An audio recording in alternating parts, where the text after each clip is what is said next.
नमस्कार दोस्तों, welcome to my channel. जिन्होंने चैनल को सब्सक्राइब नहीं किया दोस्तों, वो फटाफट सब्सक्राइब कर लें। दोस्तों, आज हमारे साथ पाकिस्तान से एक दोस्त जुड़े हैं, कासिम शफीक जी। बेसिकली इंजीनियर है, टेक्सटाइल इंजीनियर, और पॉलिटिकल पार्टी ही कौन से एफिलिएशन है वो देखते हैं, उनसे ही बात करते हैं।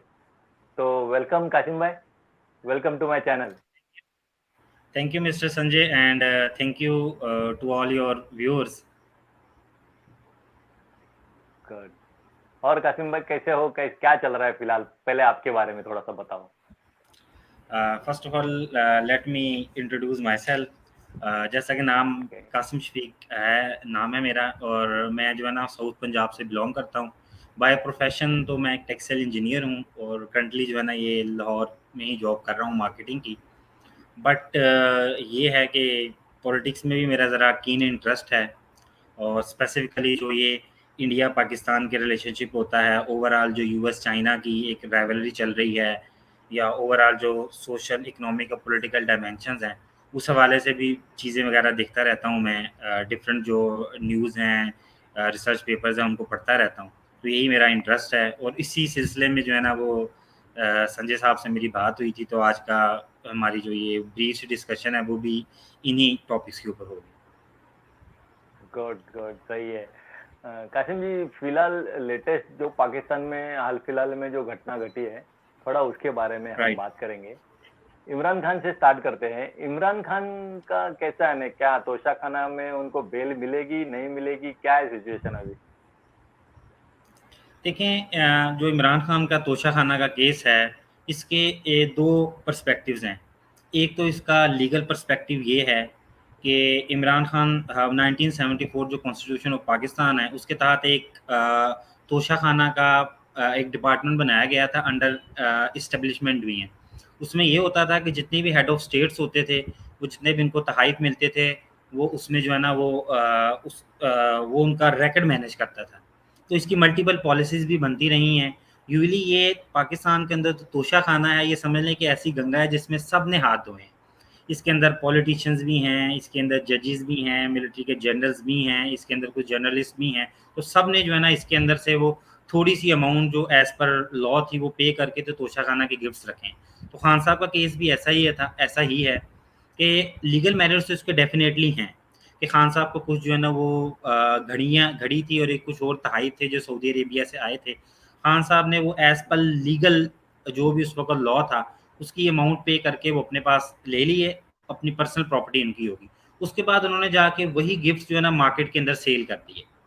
तो यही सारे का सारा हाँ केस है, हाँ, इवन दो इसके लीगल ग्राउंड्स वो तो हैं, मिस्टेक की उन्होंने। बिल्कुल डेफ़िनेटली लीगल ग्राउंड्स हैं इसके। एक्चुअली और उन्होंने कैसे होता है, ये अगर जी, मोहम्मद बिन सलमान ने उनको गिफ्ट दिया था, तो कोई गिफ्ट ऐसा बिल्कुल बेचते ऐसा नहीं ही है। है। एक तो हेड ऑफ स्टेट ने दिया हुआ गिफ्ट, और उसमें पर उनकी वाइफ की जो फ्रेंड वो फराग होगी, उन्होंने जाके वो दुबई में बेचा।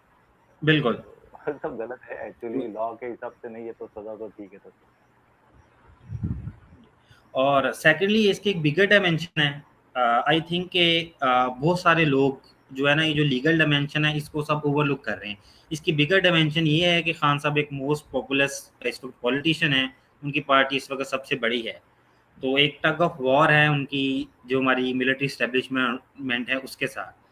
तो इस टग ऑफ वॉर के सिलसिले में जो ये एक आम नैरेटिव जनरल जेनेरिक पाया जाता है, वो ये है कि इन्होंने तोशा खाना का सर एक बहाना बनाया है पीटीआई को और खान साहब को मेन जो पॉलिटिकल स्ट्रीम है या जो अपकमिंग इलेक्शंस हैं उससे बाहर रखने के लिए।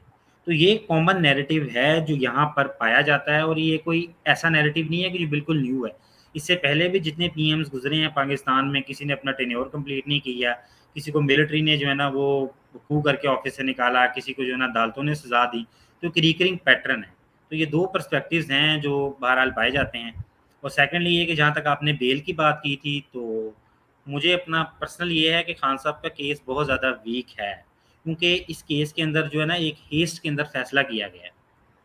खान साहब ने जो गवाह पेश करने थे उनको गवाह पेश करने का मौका नहीं दिया गया, और भी कुछ इसके डीमेरिट्स हैं।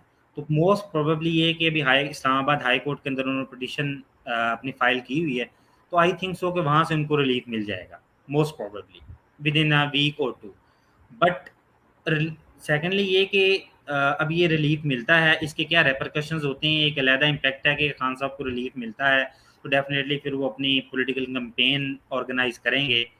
और ये चीज़ जो है ना हमारे यहाँ पे जो मुख्तदर हल्के हैं या इस्टेब्लिशमेंट है उसको ये चीज़ गवारा नहीं है।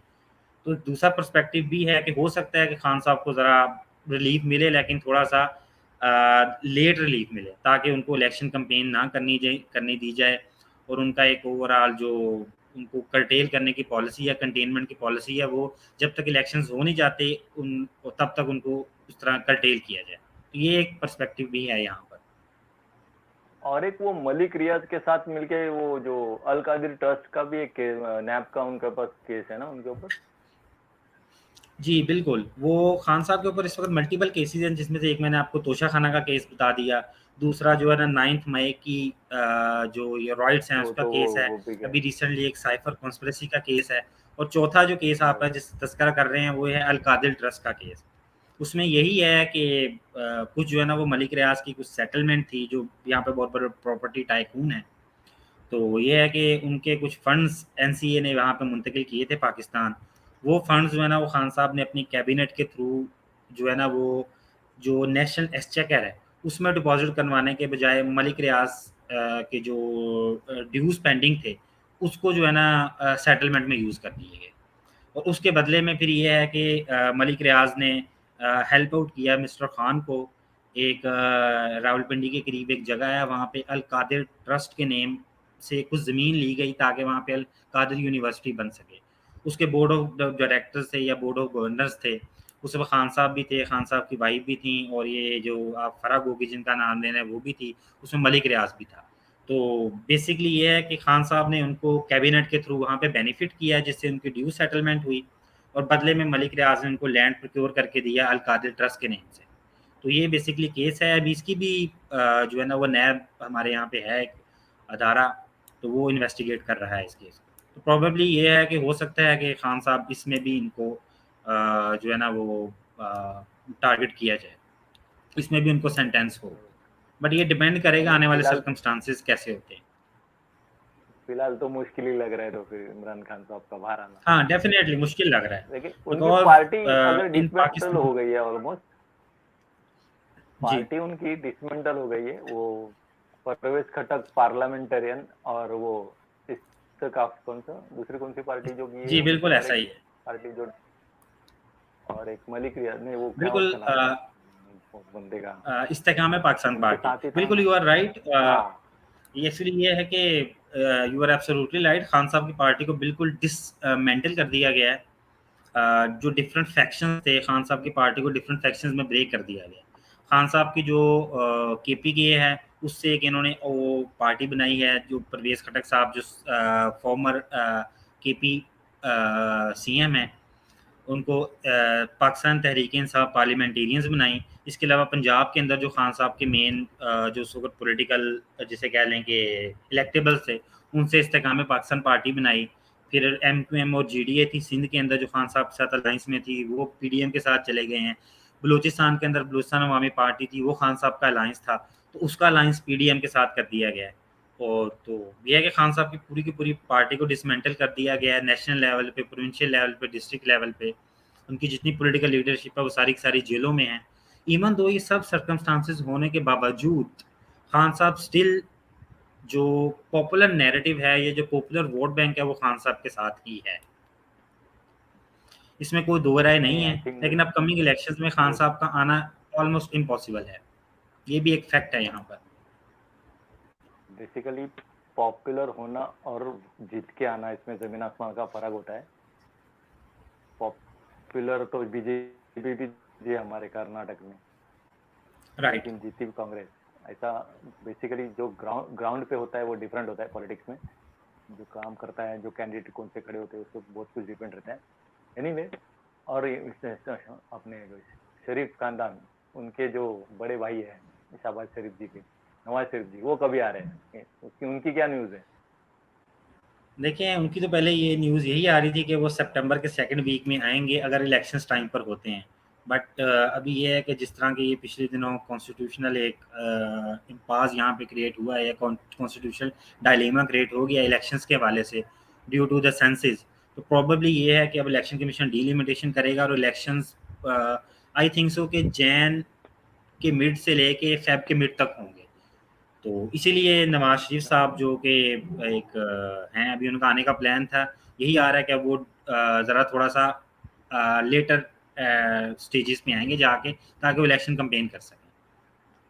अब mean while okay next month में या उससे नेक्स्ट मंथ में आना पॉसिबल मुझे नहीं लग रहा कि वो आएंगे यहाँ पर।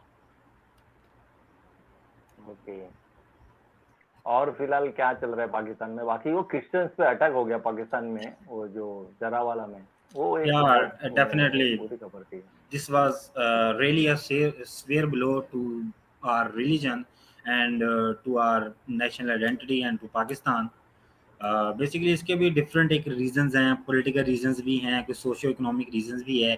एक पूरी की पूरी जिस तरह रिलीजन को यहाँ पे इंटरप्रेट किया जाता है, या जिस तरह उसको मेन आप पॉलिटिकल डिस्कोर्स के अंदर लाया जाता है, जिस तरह उसको आइडियोलॉजिकल जिसे कहते हैं ना कि वो शेडो प्रोवाइड किया जाता है, तो ये एक रीज़न है।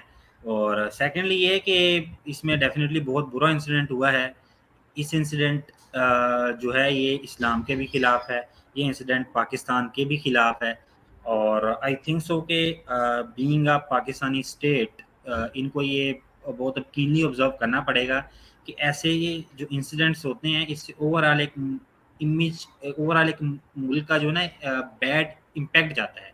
इसके रेपरकशंस बहुत ज़्यादा जो है ना वो फार रीचिंग होते हैं। अब रिसेंटली जब कुरान की डेसिग्रेशन होती है, तो बीइंग अ मुस्लिम मेरे सेंटिमेंट्स भी हर्ट होते हैं, बहुत सारे दुनिया में मुस्लिम्स हैं उनके सेंटिमेंट्स भी हर्ट होते हैं। और recently United correct. Nations human rights council के अंदर एक पाकिस्तान ने रेजोल्यूशन भी पुट फॉरवर्ड की थी, even though India supported that resolution. तो जब आपके मुल्क सपोर्ट के किया था अंदर, इंडिया ने, राइट। जब आपके मुल्क के अंदर ये सब माइनॉरिटीज के साथ होगा कि आप कोई भी मॉब उठकर ब्लास्फेमी को एक्यूज करके आप जो नॉन मुस्लिम्स हैं उनकी प्रॉपर्टीज को वैंडलाइज करेंगे, तो दुनिया आपके मौक़िफ़ के क्यों सुनेगी जब आपके मुल्क के अंदर ये सब कुछ हो रहा होगा।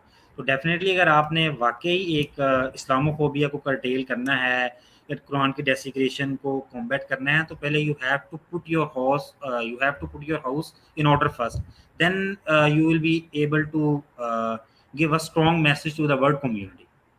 तो इस पे हमारे जो डिफरेंट सिविल सोसाइटी की तरफ से प्रोटेस्ट हुआ है, कल हमारे पीएम साहब भी वहाँ पे गए थे। बट ये सब पुलिस भी अभी डेफिनेटली बहुत सारे मुकदमा दर्ज हुए हैं, जो मॉब के जितने लोग इन्वॉल्व थे उनको अरेस्ट किया जा रहा है। लेकिन ये सब कुछ पहले होना चाहिए था, रादर देन कि इंसिडेंट हो गया है तो ये सब कुछ पहले होना चाहिए था। और आने वाले फ्यूचर में भी ऐसे इंसिडेंट्स हो सकते हैं। और यूजली एक रेकरेंस भी है यहाँ पे पाकिस्तान के अंदर कि यूजली अहमदी कम्युनिटी को या क्रिश्चियन कम्युनिटी को, सिंध के अंदर जो ये हिंदूज़ हैं उनकी कम्युनिटी को टारगेट किया जाता है। तो इसके लिए एक प्रॉपर जो है ना वो पॉलिसी बनाने की ज़रूरत है, ताकि कॉन्स्टिट्यूशनल सेफगार्ड जो माइनॉरिटीज़ को हैं वो दिए जाएँ, जो कि हमारा कॉन्स्टिट्यूशन ऑफ पाकिस्तान कहता है। ओके, सही है।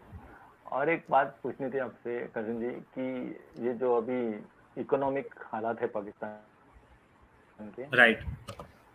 क्या लगता है आईएमएफ का प्रोग्राम कंटिन्यू करेंगे अगर अगली जो सरकार आएगी वो, अगर समझो पीटीआई और दूसरी कोई आएगी, तो करना तो पड़ेगा, अदरवाइज बहुत मुश्किल हो जाएगी। डेफिनेटली। देखिए इस वक्त पाकिस्तान का जो मेजर मसला है वो ये है कि इकोनॉमिक इंस्टेबिलिटी बहुत ज़्यादा है। अभी रिसेंटली जो पिछला हमारा आईएमएफ प्रोग्राम था, 22nd आईएमएफ प्रोग्राम, वो ये है कि वो अनफॉर्चुनेटली कुछ हमारे यहाँ पे पॉलिटिकल इंस्टेबिलिटी थी, और कुछ जो पिछली जो गवर्नमेंट आउटगोइंग गवर्नमेंट थी उनकी पॉलिसीज़ की वजह से वो हॉल्ट था। ये जब पीडीएम की गवर्नमेंट आई तो उन्होंने बहुत कोशिश की कि उसी प्रोग्राम को रिवाइव किया जाए, लेकिन अनफॉर्चुनेटली हुआ नहीं। तो फिर ये है कि यूएस की जो डिप्लोमेटिक एफर्ट्स थे, कुछ हमारी मिलिट्री की डिप्लोमेटिक एफर्ट्स थी, कुछ हमारे मिस्टर जो शहबाज शरीफ साहब थे खुद उनकी पर्सनल इन्वॉल्वमेंट से हमें एक शॉर्ट टर्म प्रोग्राम मिला है स्टैंड बाय अरेंजमेंट का 9 मंथ्स के लिए। ये जो प्रोग्राम मिला है, इस प्रोग्राम की बेस पर जो अभी इलेक्शंस होने हैं, इलेक्शन के बाद नई गवर्नमेंट आएगी, तो वो गवर्नमेंट को दोबारा आईएमएफ के पास जाना पड़ेगा। और उस वक़्त फिर आईएमएफ हमें करेक्ट। प्रोग्राम देगा या नहीं देगा, किन टर्म्स और कंडीशंस पे देगा, उसका सारे का सारा जो डिपेंडेंसी है, जो दारोमदार है, ये जो अभी करंट आईएमएफ प्रोग्राम चल रहा है, इसके ऊपर है। तो डेफ़िनेटली हमें जितनी भी हमने टर्म्स और कंडीशंस, ऑब्लिगेशंस हमने आईएमएफ से एडहेयर टू की हैं, हमें उनको फुलफ़िल करना पड़ेगा। और ये जो अभी एग्जिस्टिंग गवर्नमेंट है ये इनकी रिस्पॉन्सिबिलिटी है, और वो लोग वाकई इसमें सिंसियर हैं, बिकॉज इसके अलावा हमारे पास चारा कोई नहीं है। और अभी रिसेंटली हमें बहुत सारे जो है ना वो मुश्किल हालात से गुजरना पड़ा है पाकिस्तान को। We are just at the brink of economic collapse और इकोनॉमिक डिफॉल्ट। अगर आईएमएफ का प्रोग्राम ना आता तो ये बहुत बुरे हालात होने थे यहाँ पे पाकिस्तान के लिए। तो हमारे जितने भी यहाँ पे बिल्कुल सही। पॉलिसी मेकर्स हैं उन सबको इस बात का इदराक है, and they are fully committed to complete the existing IMF programme. और एक मुझे पूछना था, आईपीआई जो पाइपलाइन है, ईरान पाकिस्तान राइट, इंडिया, वो उसमें अभी ईरान ने नोटिस दिया है पाकिस्तान को, क्योंकि राइट, वो बॉर्डर तक आ गए और आगे कंटिन्यू काम नहीं कर सकता। पाकिस्तान ने अभी डिक्लेयर भी किया है ये, यूएस का प्रेशर राइट, है, डोंट नो व्हाट। बट उसकी वजह से इंडिया को भी थोड़ा सा, यानी इंडिया को क्योंकि इंडिया तक आने वाली थी ये पाइपलाइन, तो बिल्कुल। थोड़ा सा ये पॉलिटिक्स में गड़बड़ हो रही है, थोड़ा इंटरनेशनल पॉलिटिक्स इंटरफेरेंस अमेरिका का ज्यादा ही हो रहा है, ऐसा नहीं लगता आपको? नहीं, definitely you are right, because Pakistan की आप एक्सपोर्ट्स देखें तो अराउंड इस साल जो है ना वो 50 to 60 बिलियन डॉलर्स रहे हैं। उसमें मैक्सिमम शेयर जो है ना एनर्जी रीड्स का रहा है कि हमें बाहर से जो है ना वो एलएनजी इंपोर्ट करनी पड़ती है, या जो क्रूड ऑयल इंपोर्ट करना पड़ता है। तो ये हमारा बहुत ज़्यादा बर्डन है इसके ऊपर, जो ये इंपोर्ट बैलेंस है, जिसकी वजह से करंट अकाउंट डेफिसिट जो है ना वो बहुत ज़्यादा है। तो ये एक बहुत पॉजिटिव इनिशिएटिव था। अगर हो जाता ईरान पाकिस्तान का जो है ना वो पाइपलाइन मुकम्मल हो जाती, और यकीन हम फिर जो है ना इंडिया तक एक्सटेंड कर सकते थे। बट जैसा आपको पता है कि हम इकोनॉमिक स्टेबिलिटी हमारे यहाँ पे नहीं है, और ये ह्यूमन कोड भी है कि बेगर्स कांट बी चूजर्स।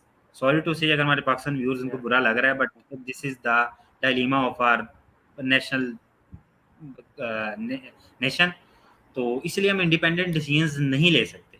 उसी की वजह से था कि हमारे जो इकोनॉमिक मिनिस्टर थे उन्होंने असेंबली के फ्लोर पर ये कह दिया कि ईरान पाकिस्तान जो ये पाइपलाइन है ये टर्मिनेट हो चुकी है, बिकॉज हमारे ऊपर ऑब्लिगेशंस हैं, इवन दो कि ईरान के ऊपर भी ऑब्लिगेशंस हैं। और फिर ये है कि अगर हम पाइपलाइन की तरफ जाते हैं तो हमारे ऊपर भी फर्दर ऑब्लिगेशंस लग सकती हैं। और अभी करंट इकोनॉमिक जो टर्मोइल है इसके अंदर हम यूएस से जो एंटागोनिज्म है वो अफोर्ड नहीं कर सकते। यूएस एक मेजर अफोर्ड प्लेयर नहीं कर है, सकते, सही है। और हम चाहते हैं कि हमारा यूएस के साथ बायलैटरल रिलेशनशिप इन्हेंस हो। तो इसके लिए फिर डेफिनेटली हमें जो है ना ये बिल्कुल प्रोग्राम हॉल्ट करना पड़ा। और अगर ये प्रोग्राम नहीं आप चार। कहते हैं कि इंडिया तक चला जाता तो ये बहुत अच्छा जेस्चर था, लेकिन मेरा नहीं ख्याल कि ये कोई अभी नियर बाय फ्यूचर में कोई फिजिबल प्लान है, keeping in view the geostrategic dilemma of this region. यानी पड़ोसी से ज्यादा 1000 किलोमीटर लंबे आदमी के उनको ज्यादा इंटरेस्ट है पाकिस्तान में। राइट, बिल्कुल ठीक है, ऐसा ही। एनीवे। अभी ब्रिक्स में भी पाकिस्तान को बुलाया नहीं गया अभी, साउथ अफ्रीका में। ब्रिक्स जो समिट हो रही है, 40 कंट्रीज के जी, ये आ रहे हैं सारे, मोदी जी जा रहे।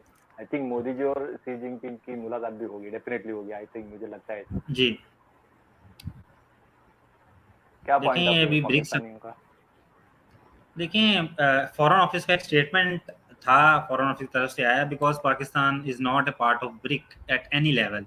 सो ब्रिक के ऊपर हमारा फॉरेन जो ऑफिस था उसकी तरफ से कोई ऐसा कमेंट नहीं आया।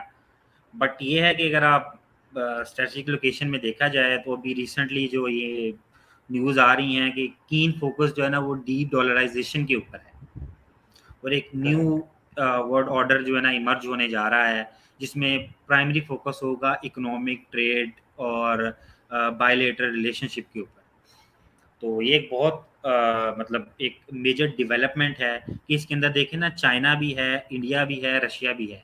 जो ईस्टर्न हेमिस्फेयर है इसके अंदर तीन ये मेजर पार्ट्स हैं, और तीनों के तीनों पार्ट्स उस जो ये अलायंस है उसके अंदर है। तो ये एक बहुत बड़ा जो है ना वो जिसे कहते हैं ना कि मेजर डेवलपमेंट है विद इन कमिंग डेज। जो ये हमारा वर्ल्ड ऑर्डर है with respect to politics, geo strategy या इकोनॉमिक्स, उस हवाले से जो है ना ये अभी जो भी अलायंस होगा तो ये जो भी वहाँ पे एग्रीमेंट्स होंगे, या जिस तरह की जो है ना इनकी डेवलपमेंट्स होंगी, तो इस ओवरऑल जो आने वाला पॉलिटिकल सिचुएशन है, इकोनॉमिक है इस रीजन के अंदर या और वर्ल्ड के अंदर, तो उसको डेफिनेटली इम्पैक्ट करेगी। और इंडिया के भी जो स्ट्रेटजी है ग्लोबल साउथ का लीडर बनने की, तो अफ्रीका उसमें मेन कंट्री है इंडिया हाँ, समझता है उसको, डेफिनेटली, तो इंडिया बिल्कुल, यू डेफिनेटली आर उनके साथ एब्सोल्युटली अच्छे राइट। करेगा। हाँ। बिल्कुल ग्लोबल साउथ के अंदर जो और है, तो ये बहुत बड़ा इम्पैक्ट है। और रिसेंटली मुझे बड़ा अच्छा ये न्यूज़ लगी कि यूएई के साथ रिसेंटली इंडिया की जो ये भी सेटलमेंट हुई है लोकल करेंसीज के अंदर, करेक्ट। इंडियन रुपीस के अंदर। यस यस तो यस। ये एक है कि इसको फर्दर लेके जो है ना वो ब्रिक्स के अंदर चला जा सकता है कि जितनी भी ये ब्रिक्स के अंदर कंट्रीज हैं वो आपस में जो करेंसी जो ट्रेड करें वो अपनी लोकल करेंसीज में करें। तो इससे ये है कि डॉलर की हेजमनी चैलेंज होगी। आई थिंक इंडिया का प्लान भी सार्क कंट्री जो है, नेपाल, जी, श्रीलंका, भूटान, सबको बांग्लादेश, सबके साथ इंडियन करेंसी में बिजनेस किया जाए। ये पॉलिसी है आई थिंक, राइट। पाकिस्तान छोड़ के। फिलहाल अपने रिलेशन इतने अच्छे नहीं है, तो पाकिस्तान तो फिलहाल नहीं होगा, बट बाकी के सारे कंट्रीज के साथ डेफिनेटली प्लानिंग है। और ये अभी चंद्रयान की बात करते हैं, लूना का जो हुआ, रशिया का जो जी, स्पेसक्राफ्ट था, क्रैश हो गया, वो अनफॉर्चुनेट है। देखा आपने, न्यूज देखी? जी, बिल्कुल मैंने देखा था, इवेंट्स फॉलो किए थे मैंने उसके। 47 ईयर्स के बाद उन्होंने ट्राई किया था रशिया ने। बिल्कुल, और उनका जो यूक्रेन के साथ जो वॉर हो रहा है उसकी वजह से बहुत क्रिटिसिज्म हो रहा है, अमेरिकन और यूरोपियंस उनको बहुत क्रिटिसाइज कर रहे हैं इस बारे में।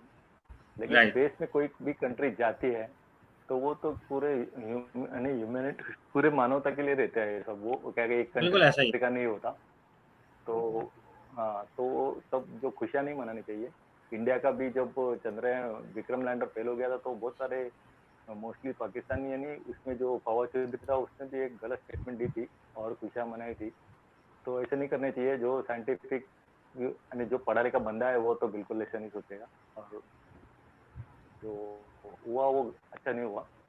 लेकिन आई होप रशिया फिर से ट्राई करेगा।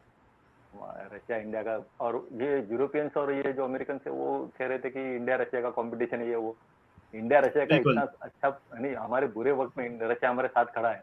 तो जी, बिल्कुल इंडिया इंडिया तो इंडियन पब्लिक भी नहीं बोल रही है, और कोई किसी ने भी ऐसे स्टेटमेंट नहीं दिया रशिया के खिलाफ। जो भी राइट। हुआ अच्छा नहीं हुआ, लेकिन उसकी वजह से अभी जो चंद्रयान पे फोकस आया है वो सबको टेंशन हो गया कि कल क्या होगा। कल 6:04 पे और लाइव दिखाने वाले जी, हैं इंडिया में। तो वो बहुत एक्साइटमेंट है इंडिया में। पाकिस्तान में क्या लगता डेफिनेटली है, ये पाकिस्तान की पब्लिक क्या देखिए सोचती है? देखें, एक बीइंग अ पाकिस्तानी, मुझे तो सबसे पहले तो जो रशिया का लूना 25 क्रैश हुआ है, it was a disaster for Russia. और सेकेंडली ये कि इंडिया का जो भी चंद्रयान मिशन है, चंद्रयान 3, रशिया के इवेंट की वजह से ये और ज़्यादा जो है ना इस पे ऊपर फोकस हो गया थ्रू आउट द वर्ल्ड। अब इसके definitely different geo political dimension हैं कि कौन कंट्रीज इसको किस पर्सपेक्टिव से इन मिशंस को देख रही है। तो बीइंग अ पाकिस्तानी, तो हमारे यहाँ पे भी डेफिनेटली मैंने आपको बताया कि दो रिव्यूज़ यहाँ पर होंगे। एक रिव्यू तो कंजर्वेटिव रिलीजियस ऑर्थोडॉक्स रिव्यू होगा कि यार इंडिया जो है ना वो चला गया है, तो ये जो है ना वो एक किस्म का हेजमनी इस्टेब्लिश करने की कोशिश इंडिया कर रहा है, और ये इनकमिंग फ्यूचर पाकिस्तान के लिए जो है ना डेट्रीमेंटल होगा। But I strongly disagree with this argument. अगर इंडिया गया है तो वो अपनी अचीवमेंट्स या साइंटिफिक एडवांसमेंट की तरफ से गया है, रादर दैन कि इंडिया के साथ एक एंटागोनिज्म में आ जाए। आपको इंडिया से लर्न करने की ज़रूरत है। आप पॉजिटिव एस्पेक्ट लें, और स्पार्को को, जिस तरह इंडिया का इसरो है यहाँ पे, तो स्पार्को के ऊपर भी ये मतलब उनको सुपार को जो है ना वो उस पर फोकस करना चाहिए। और एक और यार एक्चुअली ये सुपार को एक इंडिया जैसे इसरो से पहले हुई थी पाकिस्तान में। बिल्कुल ऐसा ही। सुपार को जो आपकी है वो इंडिया से पहले एस्टेब्लिश हो गई थी, जी, लेकिन वो बिल्कुल अर्ली आगे कुछ 19 प्रोग्राम जो है नहीं ना वो, कर पाई। हाँ बिल्कुल प्रोग्राम नहीं कर पाए। डेफिनेटली प्रोग्राम करने के लिए एक पॉलिसी की ज़रूरत होती है, फाइनेंशियल। लेकिन जब वो पॉलिसी नहीं हुई तो फिर डेफिनेटली हम डाइवर्ट हो गए। इवन दो कि हम एजुकेशन के ऊपर, साइंटिफिक एडवांसमेंट के ऊपर, R&D के ऊपर, एक जिसे कहते हैं ना कि वो एक इकोनॉमिक एम्पायर या इकोनॉमिक जो सस्टेनेबिलिटी होती है वो भी हम अचीव नहीं कर सके। तो चंद्रयान यही है कि एक बहुत आई अच्छा है, इनिशिएटिव है। आई विश के इंडिया सक्सेसफुली वहाँ पर लैंड करे, और इसे एक वर्ल्ड लेवल पे ह्यूमैनिटिस्टिक जिसे कहते हैं ना अप्रोच से इस मिशन को देखना चाहिए। एक ओवरऑल ग्लोबल अचीवमेंट है इंडिया की, और हर कंट्री को उसे जो है ना वो चेरिश और रिजॉइस करना चाहिए, regardless of their political differences.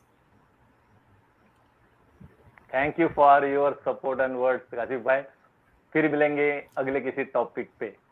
फिलहाल के लिए इतना ही। श्योर। नमस्कार दोस्तों, जय हिंद। संजय साहब बहुत बहुत Thank you, शुक्रिया आपका, थैंक यू। Okay, welcome.